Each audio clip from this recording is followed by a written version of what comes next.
তাকদীর কাগজে লেখা গল্প নয়, সময়ের কলমে আঁকা এক চুক্তি, যা বদলাতে চাইলেও নিজের চোখেই সেটা পড়তে হয়।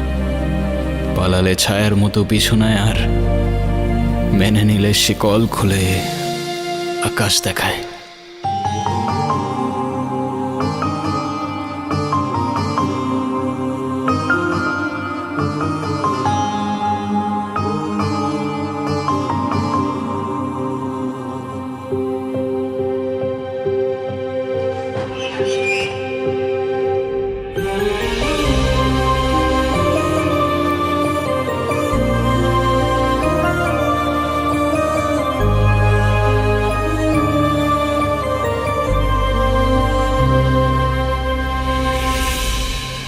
কাজ বাজ ঠিক মতো কর, নাহলে বেতন দিব না। নানা যান, মামা যান, সবাই নিচে আয়েন, দেখেন কেডা এসছে। কত বড় ফাউল, ওখানে দাঁড়িয়ে ও চিৎকার চেঁচামেচি করছে। এই কি ব্যাপারটা কি? তুই ষাঁড়ের মতো চিল্লাচ্ছিস কেন বাড়ির সামনে দাঁড়িয়ে? কি কি ব্যাপারটা কি? কি হয়েছে দেখতেছেন না? দেখেন কেডা আইছে। কি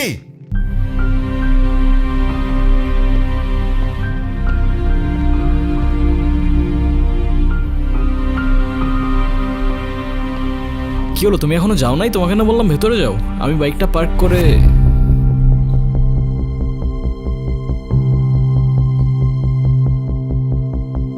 আসসালামু আলাইকুম। আপনি নিশ্চয়ই মামা। আপনার ব্যাপারে অনেক কিছু বলেছে ও।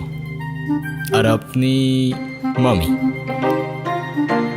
বাহ, বেশ মিষ্টি দেখতে তো আপনি।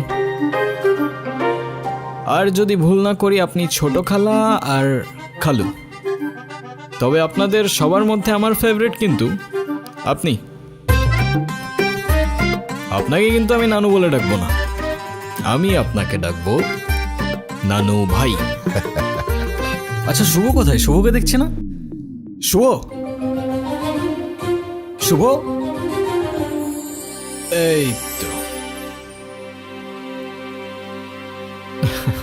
এই গুনগুন, ছেলেটা কে রে? মামা, ও আতিফ। আমরা একে অপরকে ভালোবেসে বিয়ে করেছি। দেখছেন ভাইজান, আপনার আদরের ভাগ্নি খানদান বংশের পরিচয় না জেনে একটা ছেলেরে বিয়ে করে আনছে। হাব্বাজান, আপনি এখনো চুপ করে আছেন কেন? আপনি কিছু বলেন না কেন? হ্যাঁ ঠিকই তো, তুই এই শুভ কাজটা একা করলি কেমনে? না মানে সাহস পেলি কিভাবে? আব্বা, এতে মনে হচ্ছে আপনি খুব খুশি। এত কুতুর মুতুর করে কেন কথা বলছেন? আমার তো মনে হচ্ছে যে দুটোকেই আমি গুলি করে মেরে ফেলি। এই এই ছেলে, তোমার পরিচয় বলো। আমি আতিফ, আতিফ খান। খান? নামের সাথে খান মেশালেই কি খানদান হয়ে যায় নাকি? কি কাজ করো তুমি? করি তো অনেক কিছুই, এখন কোনটা রেখে কোনটা বলবো? অনেক কিছু করো। আচ্ছা ঠিক আছে, তুমি একটা বলো। এই তো আমি অনলাইনে। কি অনলাইনে কাজ করো তুমি? এই অনলাইনে তুমি কি করো? জুয়া খেলো নাকি মলম বিক্রি করো? আরে না না। ছি ছি ছি ছি ছি। আব্বা, আব্বা, আমি আমার ভাগ্নিকে ঢাকায় পাঠিয়েছি কেন? লেখাপড়া করাতে, তাই না? ও বড় বড় ডিগ্রি নিয়ে আসবে, সনদ নিয়ে আসবে। ও কি এনেছে? হ্যাঁ এনেছে, একটা কিছু তো এনেছে। ও বাড়িতে একটা বনশিয়াল নিয়ে এসেছে। ছে। এই বলবার দাও, তোমার বাবাই খেলতে না করছে। তুমি কিছু মনে করো না, আমার ছেলেটা ওর মায়ের মতো একটু বেশি রাগী, তাই মাঝে মধ্যে ওরে আমি হাফ পাগল বলি। দেখলেই বোঝা যায়। নানু ভাই, তোমরাই তো চেয়েছিলে আমি বিয়ে করিনি, তাহলে এখন কেন সরগর পাকাচ্ছ? হ্যাঁ, আমি তোমাদের পছন্দ মতো বিয়ে করিনি, তাই বলে আমার জামাইকে এইভাবে অপমান করবে? এটা কিন্তু একদম ঠিক হচ্ছে না নানু ভাই। বাদ দে তো, এইসব একটু একটু হয়। আয় নাচ জামাই রে, উপরে আয়। চলো। চলো।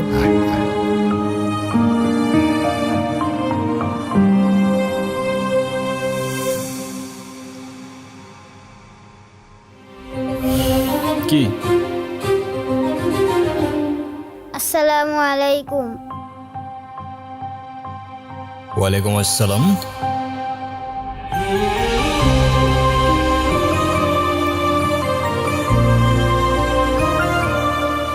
ভালোবাসার মানুষ তখনই সুন্দর যখন সে আমার আপন মানুষেরও ভালোবাসার মানুষ হয়।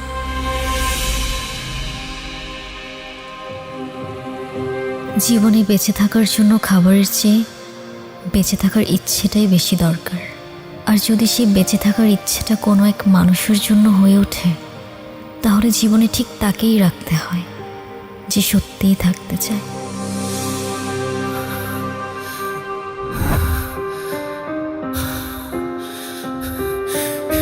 এই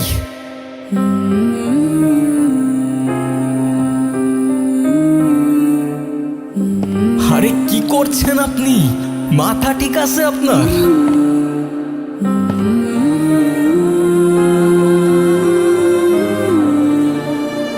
আরে আজব তো।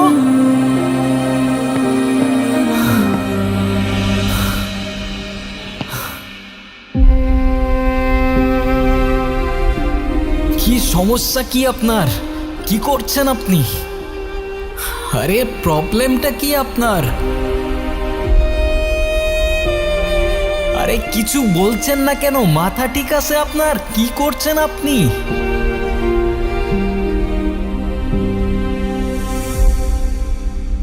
পাগল নাকি আপনি? মরতে যাচ্ছিলেন কি জন্য? নাও, একে তো এত বড় একটা বোকামি করতে যাচ্ছিলেন, তার উপরে ড্যাব ড্যাব করে তাকিয়ে আছেন। ভ্যাম্পায়ার নাকি আমি? ডোন্ট ওয়ারি, রক্ত খাবো না আপনার।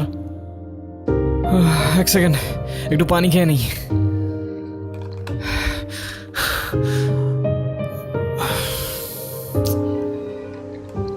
একে তো সুইসাইড করতে যাচ্ছিল, তার উপরে ড্যাব ড্যাব করে তাকিয়ে আছে।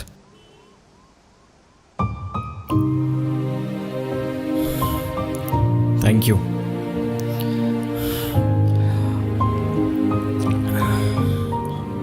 দেখেন, আমি জানি না আপনি কে, তবে এতটুকু জ্ঞান তো দিতেই পারি যে আপনার কষ্ট যতদিন আপনার ভেতরে চেপে রাখবেন না, সেটা বিষ হয়ে ভেতর থেকে আপনাকেই খেয়ে ফেলবে। এখন বলুন, এই বোকামিটা কেন করতে যাচ্ছিলেন?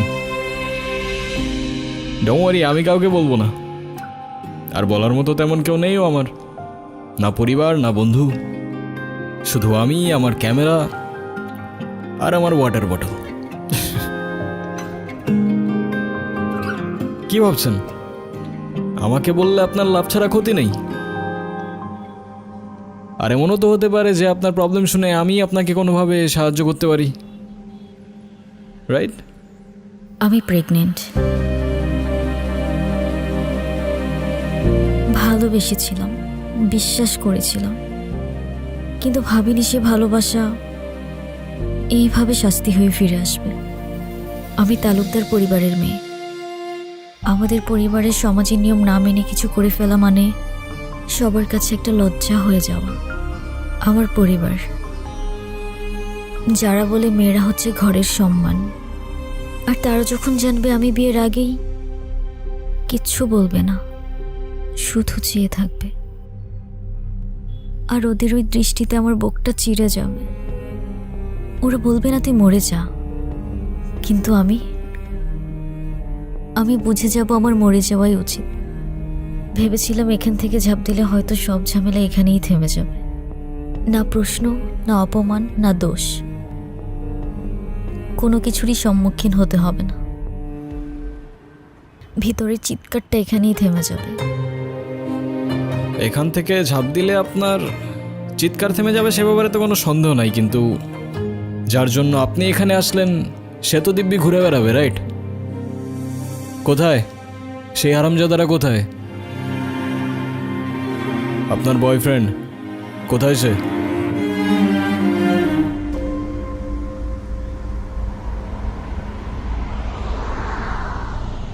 দেখ রাফিস, তুই অন্যর সাথে অনেক দিন ধরে আসস, এখন কিন্তু ওর বাসা থেকে রীতিমতো বিয়ের জন্য চাপ দিতেছে।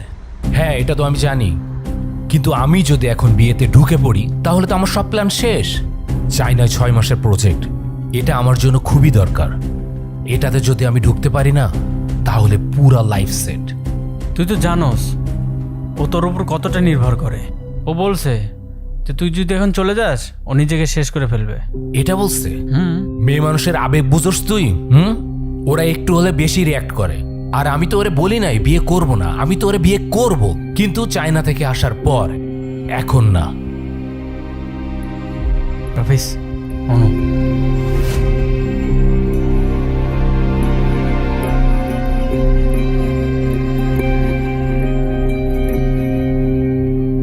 তাহলে তুমি যাচ্ছ?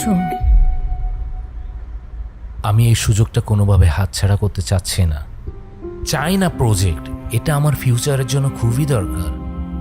আর আমাকে? আমাকে দরকার নেই তোমার?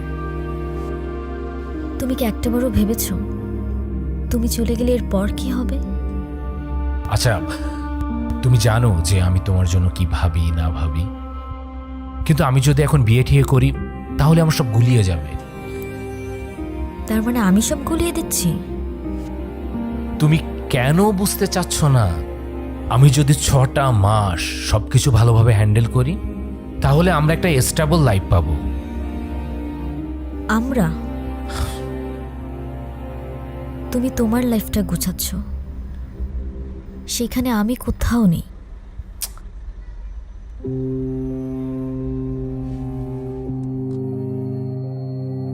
রাফিজ, আরে প্লিজ তুমি তোমার পরিবারকে নিয়ে একটাবার আমার মামার সাথে কথা বলো।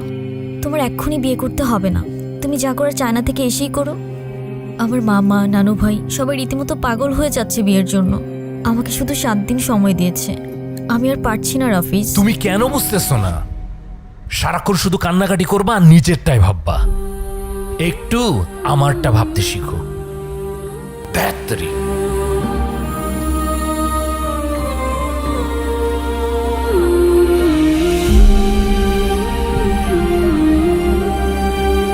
যদিও আমি এর বিপক্ষে, কিন্তু আপনি চাইলে তো। একজন মায়ের পক্ষে নিজের সন্তানকে মেরে ফেলা এতটা সহজ না। তার হৃদস্পন্দন, তার প্রাণ এখন আমার শরীরে। আমি কিভাবে থামিয়ে দিব সে প্রাণ? বুঝলাম।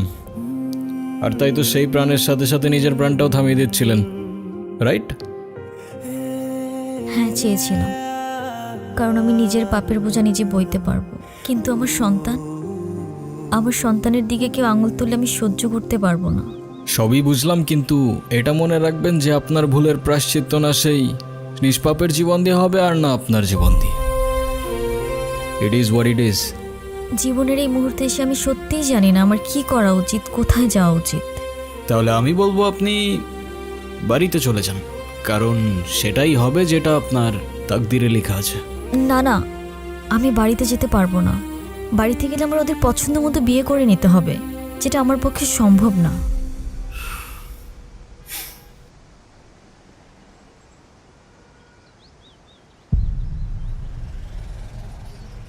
আপনি কি কিছু বলতে চাচ্ছিলেন?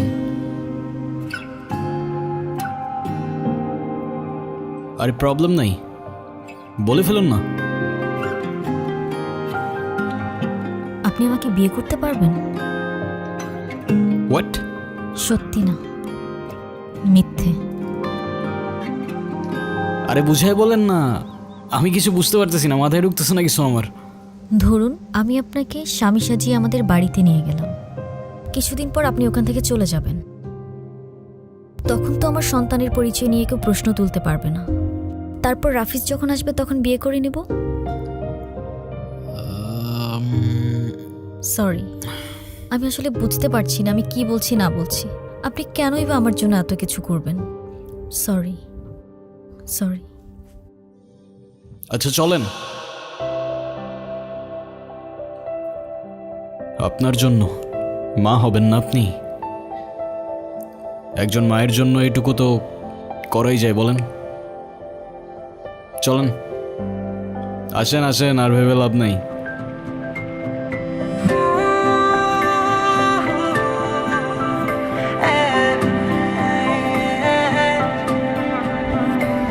আমি প্রেম খুঁজে পাই তোমার দু চোখের মায়ায়, আমি সুখে ভেসে যাই তোমার কথা ভেবে হায়।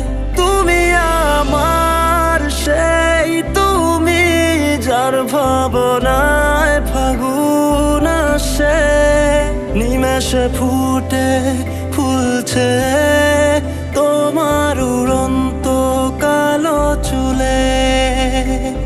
নিজেকে আমি হারিয়ে ফেলি, তুমি সামনে আসো যখন,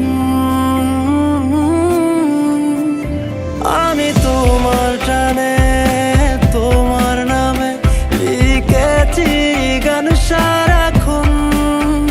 তুমি আমার হয়ে থেকো ভালোবেসে সারাটা জীবন, আমি তোমার টানে তোমার নামে লিখেছি গান সারাক্ষণ। তুমি আমার হয়ে থেকো ভালোবেসে সারাটা জীবন।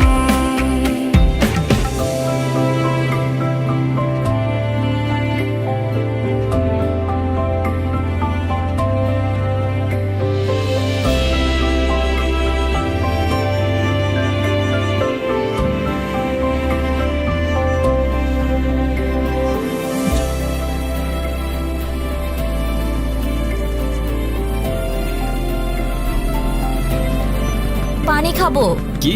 পানি খাবো।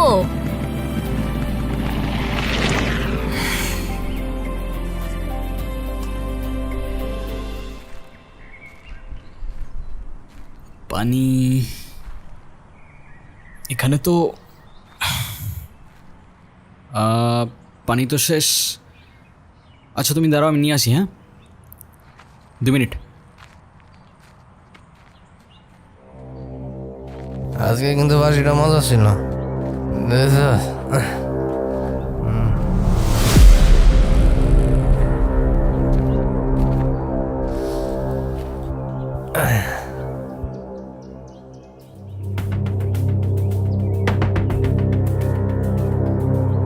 এই মিষ্টি জঙ্গলের মধ্যে এত সুন্দর পরি।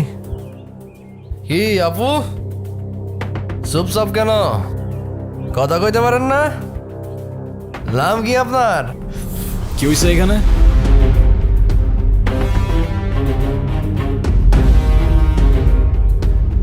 কিছু না ভাইয়া। আপু, আমার কথা শোনেন না, চলেন না এক কাপ চা খাই। আমরা কিন্তু মানুষটা খারাপ না। এখান থেকে চলেন তাড়াতাড়ি। আরে দাঁড়ান না, চায়ের দাওয়াত দিল না, তা ভাবছি চাটা আজকে কে বানাবে, তোরা না তোদের বাপ? এই কি বললি? একদম এরকম।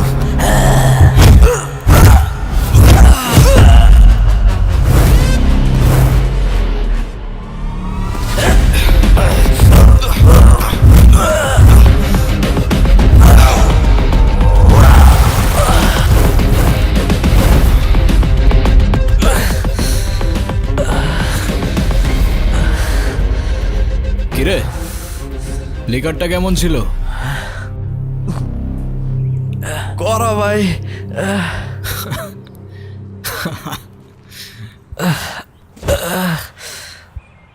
ভাই কি হয় আপনার? আমার ওয়াইফ।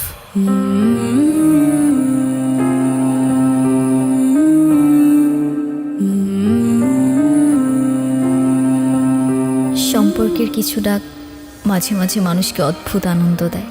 আসলে যা সত্য সেটাই সুন্দর। আচ্ছা, এরকম মন খারাপ করে বসে থাকলে হবে? যা হবার তা তো হয়েই গেছে। গুনগুন তার পছন্দ মতো বিয়ে করেছে, এতে রাগ করার কি আছে? তুমি রাগ করো, অভিমান করো, আর যাই করো না কেন, এতে ওদের কিছু আসবে যাবে না। তুমি কেন ব্যাপারটা বুঝতে পারছো না? আমি শিওর এই ছেলে একজন ডিজিটাল জুয়ারি। ওদের কাজ হচ্ছে বড়লোক ঘরের মেয়েদেরকে খুঁজে বের করা, তারপর তাদেরকে টার্গেট করে। শুধুমাত্র টাকার লোভে এই ছেলে আমার ভাগ্নিকে বিয়ে করেছে, আর কিচ্ছু না। কোত্থেকে আসে তোমার মাথায় এসব বুদ্ধি? আমায় বলবা, আমি তো বুঝতে পারি না। আর আমার ছেলেটাকে দেখে এত খারাপ কিছু মনে হয়নি। ছেলেটা ভালো ছেলে। আমার ধারণা গুনগুন এই ছেলের সাথে ভালো থাকবে। মন খারাপ করে বসে না থেকে চলো সবার মাঝখানে যাই। এভাবে কোনো লাভ হবে না। আমাদের উচিত এখন সব কিছু মেনে নেয়া। মাথাটা ঠান্ডা করো, তাতে তোমারও ভালো, সবারই ভালো।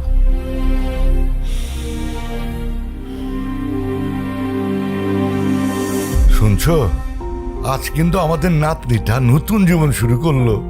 তোমার কত ইচ্ছে ছিল এই দিনটা দেখা। যাক, অন্তত আমি ওর বিয়েটা দেখে যেতে পারলাম। নাচ জামাইটা দেখতে কিন্তু রাজপুত্রের মতো। আমাকে ভাই বানিয়ে ফেলেছে।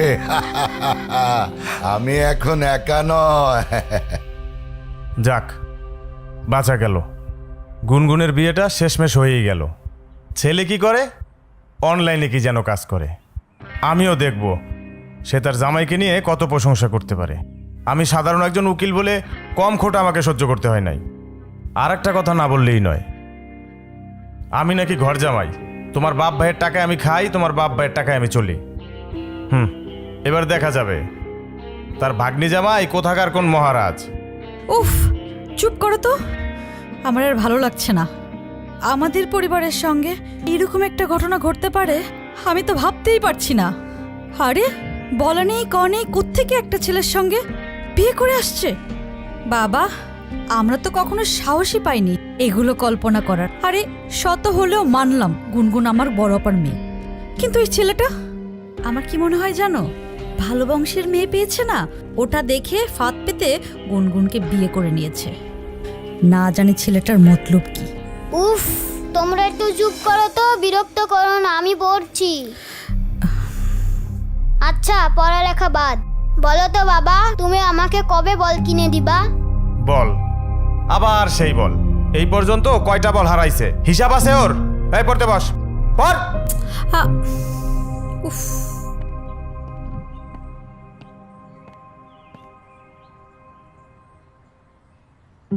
কি কিছু বলবা? না, এই সব কিছুর মধ্যে আমি একটা জিনিস বুঝলাম না। তা কি বুঝতে পারো নাই তুমি? তুমি এইসবে রাজি কেন হলে? এত বড় রিস্ক যদি কেউ জানতে পারে তাহলে তো তোমারও তো একটা জীবন আছে। তোমার ভয় লাগলো না? আমার জীবন তো রিস্কের উপরেই চলে। আর তাছাড়াও সবার লাইফের পূর্ণতাতেই তো কারোর না কারোর একটা ইম্পর্টেন্ট ক্যারেক্টার থাকে।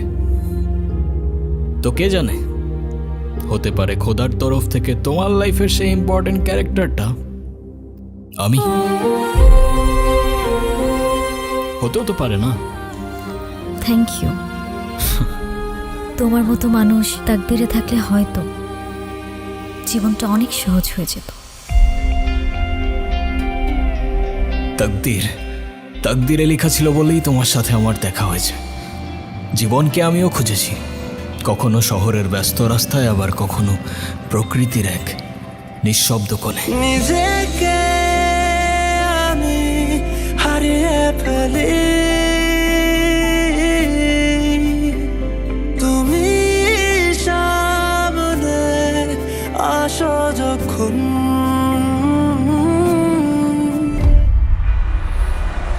অবশেষে আমি আমার জীবনকে দেখতে পাই ক্যামেরায়।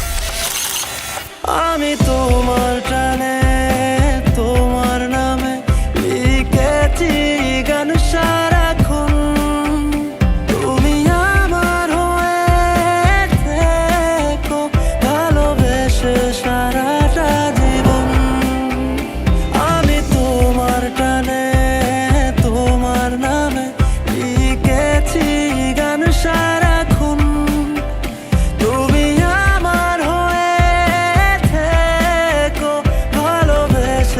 সারাটা জীবন।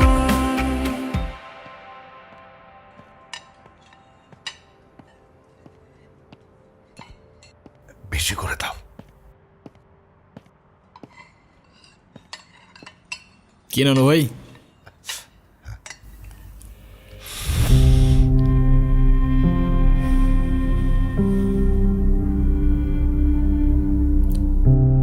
আচ্ছা ভাই, তোমরা তো নিজেরাই পছন্দ করে বিয়ে করছো, তা তোমাদের প্রথম দেখা হয়েছিল কোথায়? ঢাকায়। গাজীপুর।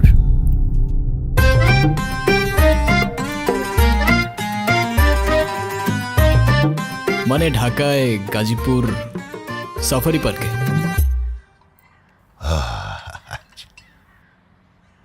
আসলে নানু ভাই, আমি সাফারি পার্কে ঘুরতে গিয়েছিলাম। ওখানেই আতিফের সাথে আমার প্রথম দেখা হয়। সেটা তো বুঝতেই পারছি। সেখানে গিয়ে বাঘ, ভাল্লুক, হনুমান এ সমস্ত দেখার পরে আসার সময় একটা শিয়াল ধরে নিয়ে চলে এসেছিস। হেই, তুই থামবি? ছেলেটা মাত্র খেতে বসেছে, তুই চুপ থাক। খাও। তা নানা ভাই, তুমি কি আমার নাতনির সাথে একই ইউনিভার্সিটিতে পড়ো? না না না ভাই। ভার্সিটি? আমার ভাগ্নি প্রাইভেট ইউনিভার্সিটিতে পড়ে। নামের সাথে শুধু খান লাগালে তো আর হয় না, পাশাপাশি বাবার ব্যাংকে মালামাল থাকা লাগে। মামা ইউনিভার্সিটিতে তো পড়িনি, তবে আমিও গ্র্যাজুয়েটেড, সফটওয়্যার ইঞ্জিনিয়ারিং শেষ করেছি। যদিও আমি বলবো না, তবে you guys can call me engineer. বাহ বাহ, বেশ ভালো। বাবা বেশ ভালো বললে হয়ে যাবে? আব্বা, এই সব কিছু মিথ্যে কথা আর ধান্দাবাজি। ছোট লোক কখনো জাতে উঠতে পারে? বলেন আমাকে পারে? শোনেন, ওই যে একটা কথা আছে না, নদীর পানি কিন্তু সাগরে গিয়ে মেশে, আর কুয়োর পানি সাগর তো দূরের কথা, নদীর ধারে কাছেও তো যেতে পারে না। মামা, এটা কিন্তু আপনি ভুল বললেন। সাগরের পানি যতই হোক না কেন, শেষ পর্যন্ত তৃষ্ণা মেটাতে কিন্তু আপনাকে ওই ছোট্ট কুয়োর কাছেই আসতে হয়। কি আর জবাব দিয়া হয় মেরা ভাই।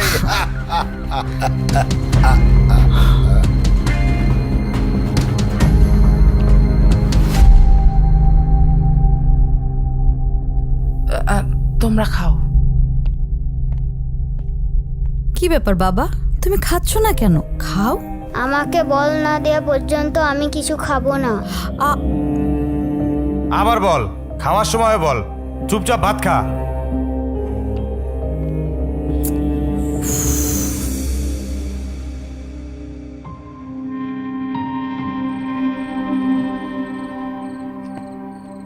কি শুনলাম তুমি নাকি ঠিকমতো পড়াশোনা করো না? আমার আর পড়াশোনা করতে ভালো লাগে না। পড়াশোনা করতে ভালো লাগে না? তো কি করতে ভালো লাগে? ক্রিকেট খেলতে ভালো লাগে। সে তো ভালো কথা, কিন্তু তুমি যদি ভালো করে পড়াশোনা না করো, তুমি বড় হয়ে ক্রিকেট খেলবে কিভাবে? কেন? কারণ খেলার মাঠে তো ব্রেইন চাই, আর পড়াশোনা না করলে ব্রেইন কোত্থেকে আসবে? খেলার মাঠে আরও স্ট্র্যাটেজি চাই, আর তুমি যদি স্কোরবোর্ডের নাম্বারই না বুঝতে পারো, তুমি খেলবে কি করে? তাহলে এখন আমি কি করব? তুমি এখন থেকে প্রতিদিন ঠিকমতো পড়াশোনা করবে। হ্যাঁ, মজা করবে, খেলবে, সবই করবে, সাথে পড়াটাও করবে। কারণ পড়াশোনা মানে কিন্তু শুধু বই মুখস্থ করা না, পড়াশোনা মানে তোমার স্বপ্নের জন্য নিজেকে তৈরি করা। আচ্ছা। এখন তুমি যদি আমাকে কথা দাও যে যে তুমি এখন থেকে ঠিকমতো পড়াশোনা করবে, তাহলে যাও, এই বলটাও তোমার। যাও, কথা দিলাম, প্রমিস। এখন আমাকে বলটা দাও। নাও। আচ্ছা, বাই দ্য ওয়ে, তোমাকে না বল কেনার জন্য টাকা দিলাম? সেইটা কি আর থাকে? সেইটাও আম্মু নিয়ে নিছে। ঈদের সালামিটাও আম্মু নিয়ে নেয়। আমি যে কবে বড় হব।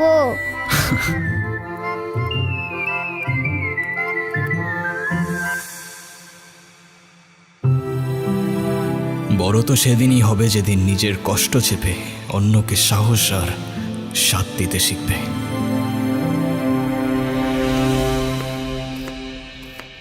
আসসালামু আলাইকুম নানু ভাই। ওয়ালাইকুম, বসো। আসসালামু আলাইকুম মামা।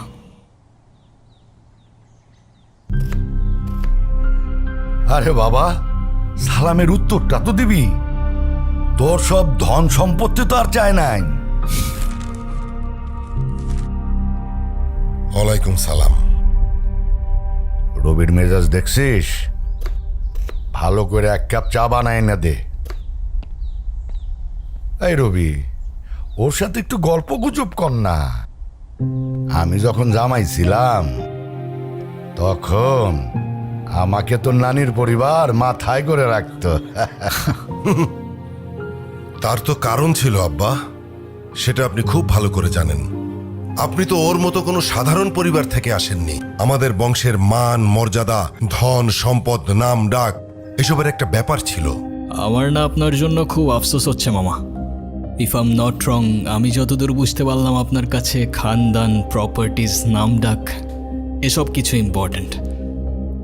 মায়া, টান, ভালোবাসা এসব কিছু না। আমার ভাগ্নিকে তো বিয়ে করেছ, তা বউকে কি খাওয়াবে? সকাল বেলায় এক বাটি প্রেম আর রাতের বেলায় এক বাটি ভালোবাসা, তাই তো? আরে মামা, আমারই তো বউ, কতটুকুই বা খাবে বলেন? সমস্যা নেই। আর তারপরেও যদি কম পড়ে যায়, একজনেরটা না হয় দুজনে ভাগাভাগি করে নেব। যে সমস্ত মানুষের পকেটে টাকা থাকে না, তারা সবসময় এই সমস্ত ফালতু কথা বলে। ফালতু কথাকার। আচ্ছা, আপনি কখনো ভেবেছেন, আপনি যেমন আপনার ভাগ্নিকে একটা লাক্সারিয়াস লাইফস্টাইল দিয়েছেন, সেটা একটা কৃষক কিন্তু তার সন্তানদের দিতে পারে না। তার মানে কি সে তার সন্তানদের ভালোবাসে না? আমি জানি আমার কথাগুলো আপনার মানতে একটু কষ্ট হবে, তবে বিশ্বাস করুন, কৃতজ্ঞতা আর সম্পর্কের মূল্যতেই থাকে ভালোবাসার পারফেকশন। তা ভাই, তোমার পরিবারে কে কে আছে? সবাই, কিন্তু কেউ নেই। ছোটবেলাতেই একটা অ্যাক্সিডেন্টে সবাই চলে যায়। তারপর আমাকে রেখে আসা হয় এতিমখানাতে। সেখান থেকে অবশ্য একজন ভদ্রলোক আমাকে নিয়ে গিয়েছিলেন, বেশ ভালোই বাসতেন আমাকে।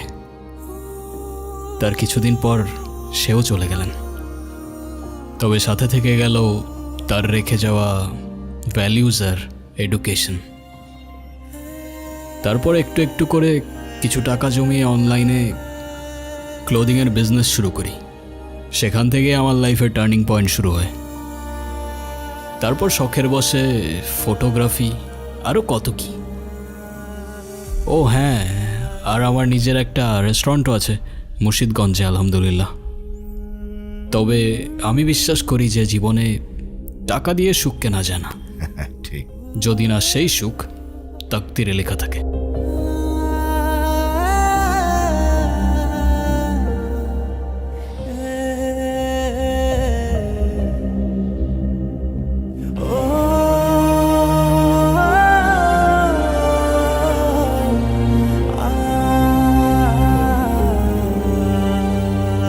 যা, ওকে চারপাশটা একটু ঘুরিয়ে দেখা।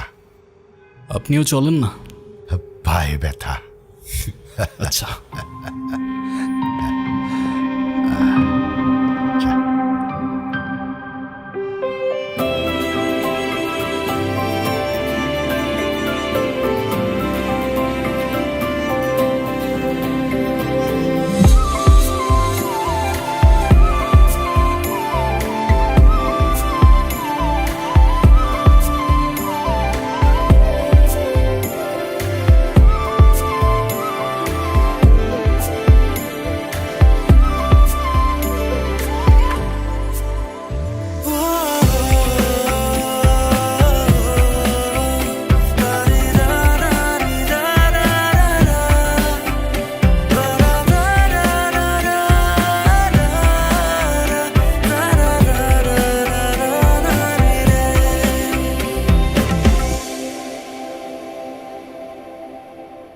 এটা আমার সবচেয়ে প্রিয় জায়গা। ছোটবেলায় এখানে বসেই আকাশে ঘুড়ি খুঁজতাম, আর যখনই মা বাবার কথা মনে পড়ত একা একা বসেই কাঁদতাম। তুমি জানো পরিবার কেমন হয় আমি তো ভুলেই গিয়েছিলাম। প্রথমবারের মতো যখন তোমার বাড়িতে ঢুকলাম না, সবাইকে দেখে কেমন যেন অদ্ভুত লাগছিল। অদ্ভুত কেন? কারণ আমি কখনো কল্পনাও করিনি যে একটা বাড়ির ভেতরে ঢুকলে এমন নতুন একটা দুনিয়া খুলে যেতে পারে। তোমার মামা যতই রাগ দেখাক, আমার কেন যেন মনে হয় তোমাকে অনেক ভালোবাসেন উনি। মামি যখন নিজ হাতে প্লেটে খাবার বেড়ে দেয়, তখন মনে হয় এটাই হয়তো মায়া। আর নানু ভাই যখন চোখে চোখ রেখে ভাই বলে ডাকেন, তখন মনে হয় আমি আর একা নেই। আমি তো শুধু অভিনয়ের নামে এসেছিলাম। এখন অভিনয় করতে করতে যে আমি তোমার পরিবারের মায়ায় পড়ে যাব, সেটা আমি বুঝতে পারিনি। থ্যাংক ইউ গুনগুন।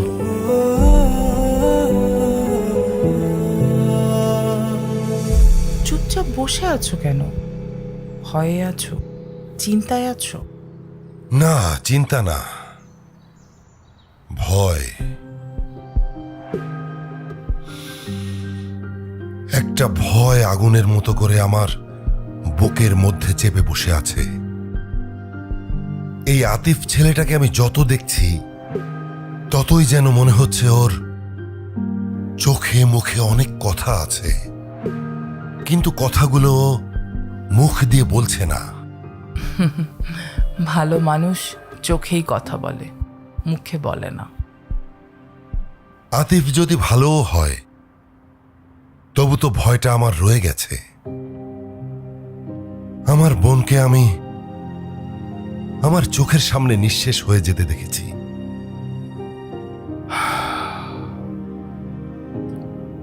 এখন গুনগুন যদি সেই একই ভুল করে, এই আতিফ ছেলেটা যদি গুনগুনের বাবার মতো গুনগুনকে ছেড়ে চলে যায়,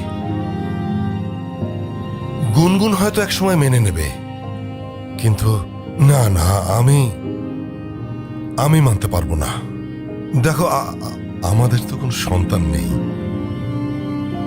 ওই আমাদের সন্তান। না না না না, আমি এটাকে কিছুতেই মানতে পারবো না।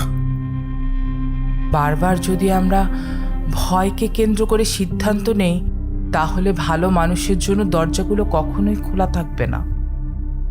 ছেলেটার মধ্যে আমি আপন হওয়ার চেষ্টা দেখেছি। ও চেষ্টা করছে রক্তের সম্পর্কের বাইরেও পরিবার হতে। দেখো, তুমি যদি ভয় থেকে ওকে দূরে সরিয়ে দাও, তাহলে সেই পুরনো ঘটনার আবার পুনরাবৃত্তি হবে। কিন্তু একটু সাহস দিয়ে যদি ওকে কাছে টেনে নাও, তাহলে তো এমনও হতে পারে পুরনো ঘটনার আর পুনরাবৃত্তি হবে না, গুনগুনের মায়ের মতো কেউ আর কাঁদবে না। আচ্ছা, গুনগুন যদি ভালো থাকে, আতিফ পাশে থাকলে নিরাপদ বোধ করে, তাহলে তুমি কি চাও? তুমি কি চাও তোমার পুরনো ভয় আবার পুনরাবৃত্তি হোক? তবু ভয় আমার মন থেকে যাবে না। তবে তোমার কথা শুনে এখন মনে হচ্ছে যে ভয়কে জয় করার সময় বোধহয় চলে এসেছে। ভয় নয়, সাহস দিয়েই নতুন জীবন শুরু করতে হয়।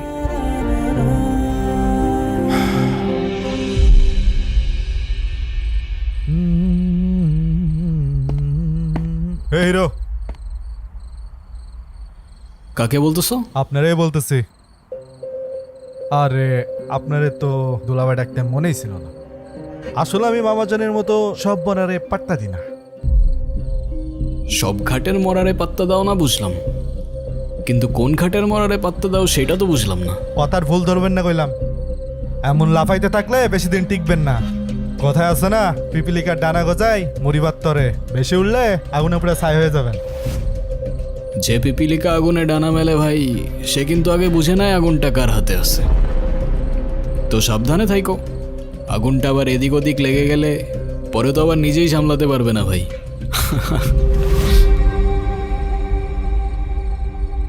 আপামনি এটা কি জিনিস ধরে আনছে? পুরাই ঠান্ডা মাথার জিনিস। এই মাল বাড়িতে থাকলে আমার জীবন তেনা তেনা করে ফেলবে। এর থেকে বাইসা চলা লাগবে। জানি না তুমি দেখছো কি দেখছো না, আজকে নিয়ে 4 দিন হলো আমাদের গুনগুন ভালোবাসার মানুষকে নিয়ে নতুন ঘর বেঁধেছে। ছেলেটা খুব ভালো, আসতে না আসতেই সবার মন জয় করে নিয়েছে। রবি অসম্মতি করেছে, কিন্তু তুমি দেখো ওকে পছন্দ করে নিবে।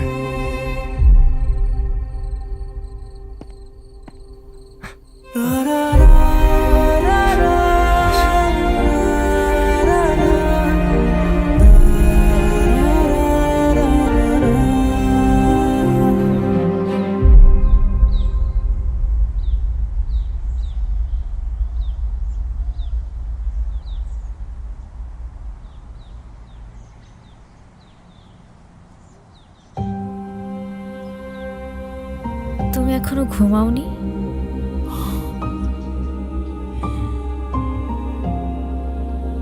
ঘুম আসছে না।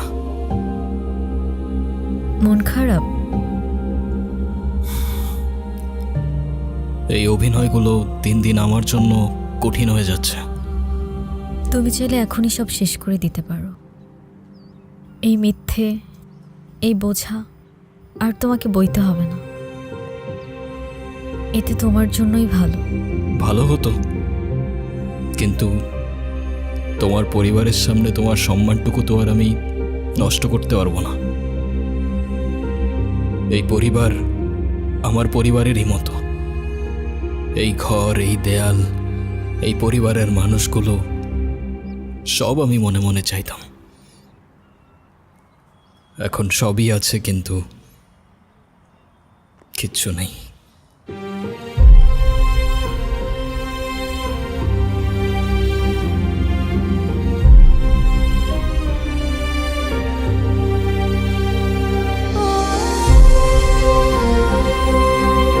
কি ব্যাপার, ওরা দুজন দু জায়গায় কেন? বুঝছি, মান অভিমান চলতেছে।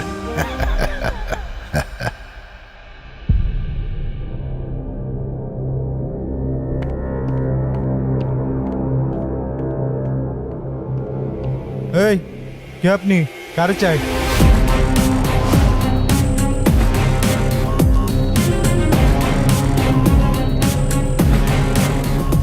আমি রাফিজ, গুনগুনের বয়ফ্রেন্ড।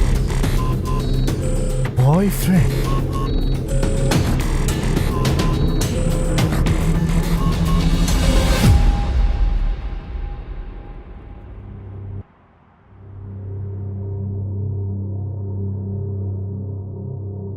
গুনগুন, কি হচ্ছে এসব? ছেলেটা কি বলছে এ সমস্ত? ও ঠিকই বলেছে।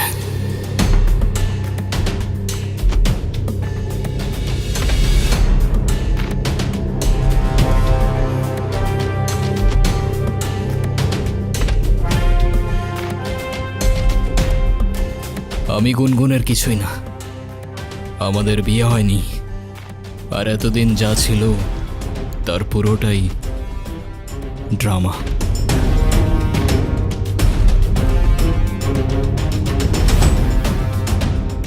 গুনগুন রাফিজকে ভালোবাসে, কিন্তু ও জানতো আপনি এই সম্পর্কটা কখনোই মেনে নেবেন না, তাই ও আপনাকে কখনো বলার সাহস করতে পারেনি। যখন আপনারা গুনগুনের জন্য বিয়ে ঠিক করতে ব্যস্ত ছিলেন, ও কার সঙ্গে ভবিষ্যৎ গড়বে তা খুঁজতে ব্যস্ত ছিলেন, তখনও লড়ছিল একা। আর ওর ভালোবাসার মানুষটাকে বোঝানোর চেষ্টা করছিল যে আমাকে বিয়ে করো, না হলে আমি অন্য কারোর হয়ে যাব।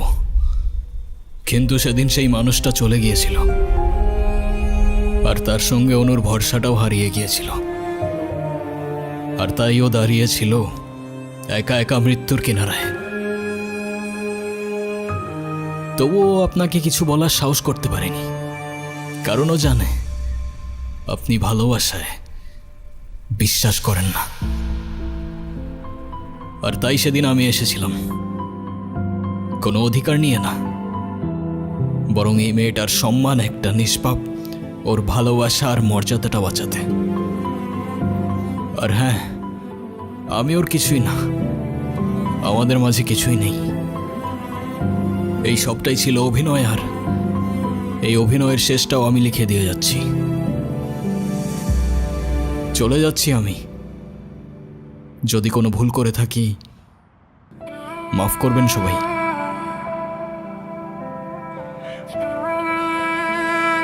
আতিফ, আমি তোমাকে মিথ্যে বলেছিলাম। আমি প্রেগনেন্ট না।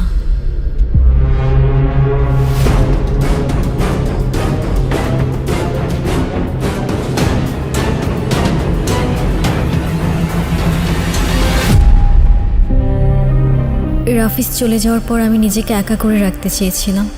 ও চায় না গিয়ে ওর ভুলটা বুঝতে পারে আর বারবার মাফ চাইতে থাকে। তবু আমি জানতাম সব শেষ। মামা নানুর দেওয়ার সময় তখন পেরিয়ে গেছে, কিন্তু এরপর শেষ একটা সুযোগ হয়ে আসলো আতিফ। এই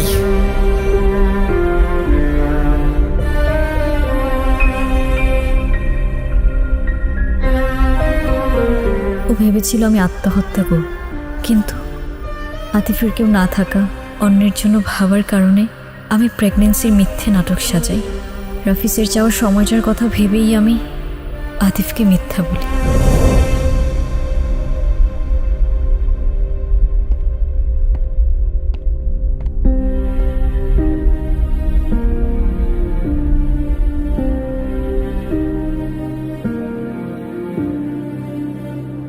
প্যারা নাই ছিল, এই মিথ্যেটাও তো তোমার ভালোবাসার মানুষকে পাওয়ার জন্যই বলেছিলে না? তুমি তাকে পাওয়ার জন্য কোনো কিছুই আর বাদ রাখলে না গুনগুন, আর তাই হয়তো তোমার তাকদির আজ তাকে তোমার কাছে এনে দিয়েছে।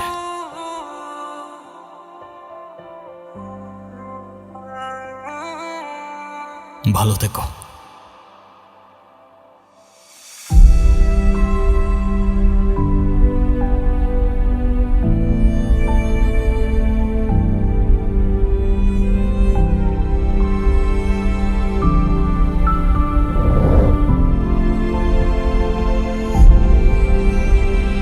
এই দুনিয়ায় কারো উপর মায়া চলে এলে তাকে আর কোনোদিন মন থেকে মোছা যায় না, তবে তার থেকে আঘাত এলে ভালোবাসার আড়ালে লুকিয়ে পড়া যায়। আমি তোমার টানে তোমার নামে লিখেছি গান সারাক্ষণ, তুমি আমার হয়ে থেকো ভালোবেসে সারাটা জীবন। আমি তোমার টানে তোমার নাম লিখেছি গান সারাক্ষণ, তুমি আমার হয়ে ভালোবেসে সারাটা জীবন।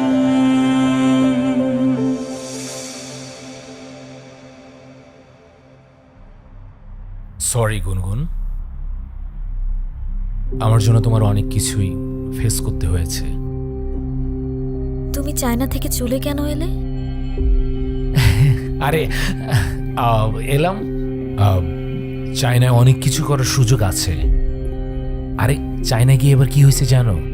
আমার নতুন কিছু বায়ারের সঙ্গে পরিচয় হয়। ওরা তো বাংলাদেশে ব্যবসা করতে আগ্রহী, এর জন্য ওরা পার্টনার খুঁজছে। মানে আমি বলতে চাচ্ছিলাম যে যেহেতু নতুন বায়ার, ওদের সঙ্গে যদি আমি ইনভেস্ট করতে পারি তাহলে আমার ফিউচারের জন্য খুবই উপকার হবে আর কি।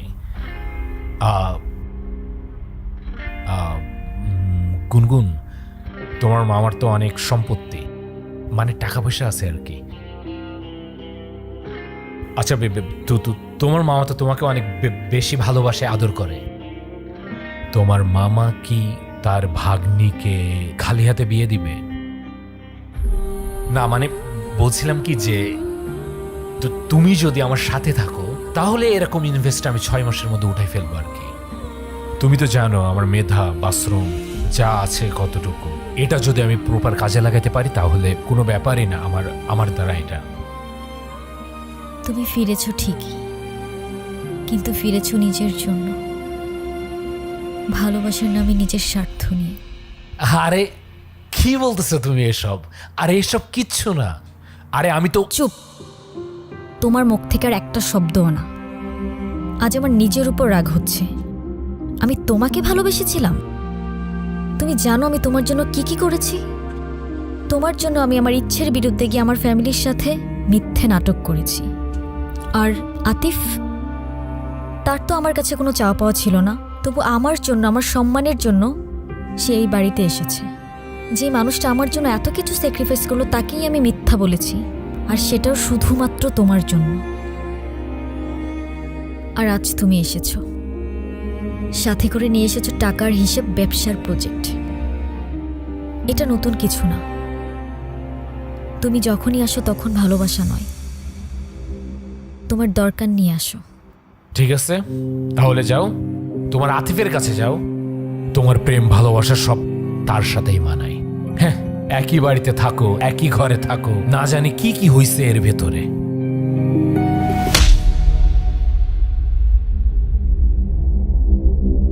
আমি তোমাকে ভালোবাসি না। তুমি এখন এই মুহূর্তে এখান থেকে চলে যাবা। যাও।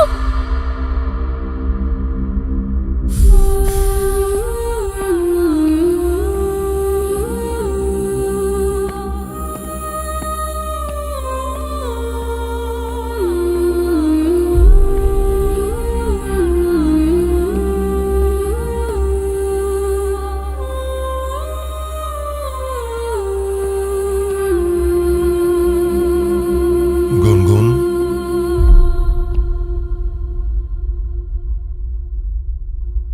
মারে, তুই আজকে যেটা করেছিস একদম ঠিক কাজ করেছিস। আমি না তোকে কোনোদিন বুঝিনি, বুঝবো কি করে? বোঝার চেষ্টাই তো করিনি। তোকে শুধু সুখে রাখতে গিয়ে আমি সব কিছু তোর উপর চাপিয়ে দিয়েছি। কিন্তু মা, সুখ জোর করে আসে না। সুখ তাকদিরে থাকতে হয়, জোর করে আসে না।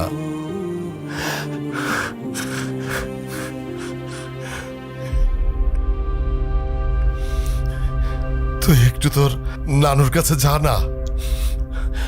আব্বা খুব ভেঙে পড়েছে। আতিফ বাসা থেকে চলে গেল আর আব্বা কান্নাকাটি শুরু করেছে। যা মা, একটু তোর নানুর কাছে যা।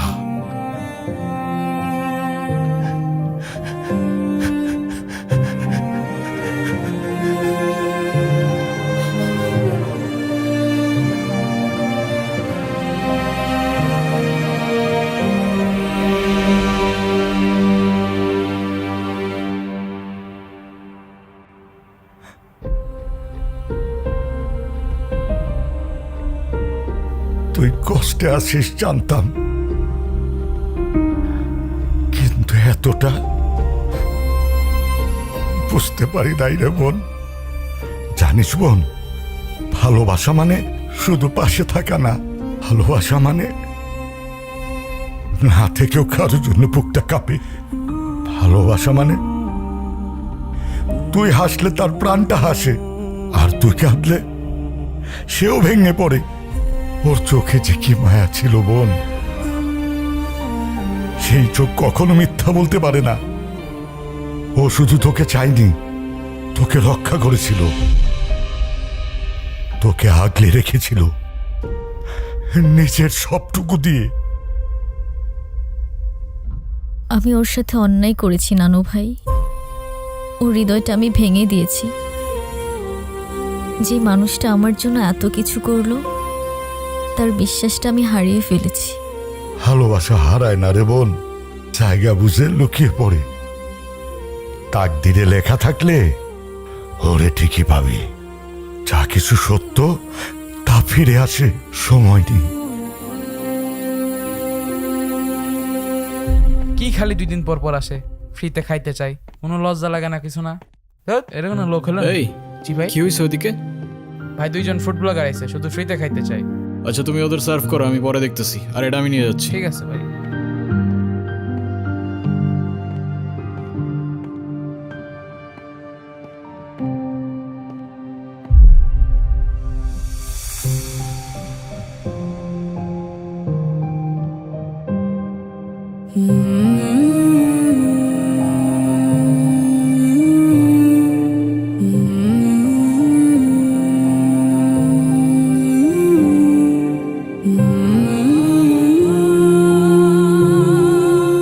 তুমি এখানে? আজকে তো আমাকে কারো চোখেই পড়ছে না, অথচ এই মানুষটাই আমাকে দেখেছিল। তার ক্যামেরার লেন্সে নয়, তার হৃদয়ের গভীরে থাকা লেন্সে। সে দেখেছিল এমনভাবে যেভাবে দেখা যায় দুপুরের মায়া ভরা রোদ, যেভাবে অনুভব করা যায় না বলা ভালোবাসা। আমি ছিলাম হয়তো তার ফ্রেমের বাইরের কেউ, তবু সে আমায় রেখেছিল তার গল্পে। দেখেছিল এমনভাবে যেভাবে দেখে শুধু সেই, যার চোখে ভালোবাসা জন্ম নেয় নিঃশব্দে, নিঃস্বার্থে। এই এই তুমি এই কথাগুলো কিভাবে জানলা? তুমি এখনো ঘুমাওনি? ঘুম আসছে না।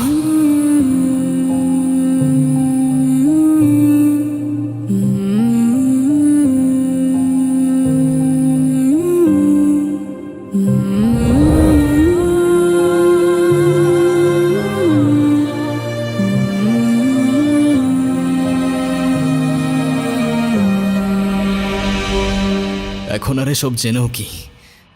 সে তো তার তাকদিরে লেখা মানুষকে পেয়েই গেছে। আমি তো শুধু একটা ছায়া ছিলাম, আলো তো ছিল অন্য কারোর জন্য। চায় না জিনিস, তাই ভেঙে যাওয়ার আগেই ছুঁড়ে ফেলে দিয়েছি। আমি আমার ক্যামেরায় অনেক কিছু দেখি জানো, আলো, ছায়া, রং, মানুষের মুখ। মুহূর্ত ধরে রাখি ফ্রেমে, তবে আমার সবচেয়ে পছন্দের ছবিটা কখনো আমার ক্যামেরায় তুলে উঠতে পারিনি, কারণ সেই ছবিটা ছিল আমার কল্পনায়। আর তার পাশে হয়তো তোমার ছবি। তুমি যখন আমার ডায়েরিটা পড়েছো, তার মানে আমার ভাঙা স্বপ্নগুলোকেও দেখেছো। তুমি তোমার ক্যামেরায় কত কিছুই না দেখো, দুনিয়ার সব রং, রূপ। কিন্তু তুমি যখন আমার জীবন থেকে চলে গেলে, আমার সব রং হারিয়ে গেল।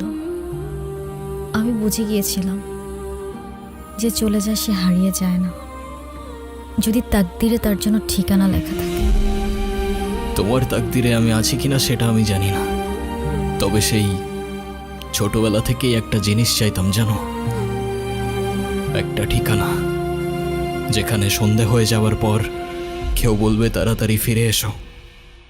সকালবেলা ঘুম থেকে উঠে কেউ বলবে ঘুম ভালো হয়েছে, আর দিন শেষে খাবার রেখে বলবে ঠান্ডা হয়ে যাবার আগে ভাতটা খেয়ে নাও। এখন তুমি যদি বলো আমি তোমার তাকদিরে আছি, তাহলে আমার সেই ঠিকানার নাম হয়ে যাবে তুমি। এখনো যদি না বুঝো, সেই ঠিকানায় আমি দাঁড়িয়ে আছি তোমার সামনে, তোমার হয়ে। তবে শুধু ভালোবাসার জন্য না, একসাথে বাঁচার জন্য, একটা জীবন গড়ার জন্য, যে ঠিকানায় শুধু তুমি আর আমি। এবার তুমি বলো, আমি তোমার তাকদিরে আছি কি?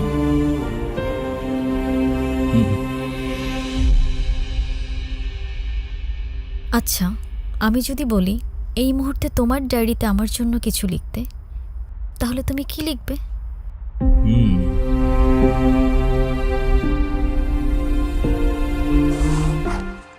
0? আমি তোমার লাইফে 0? ডিপেন্ডস।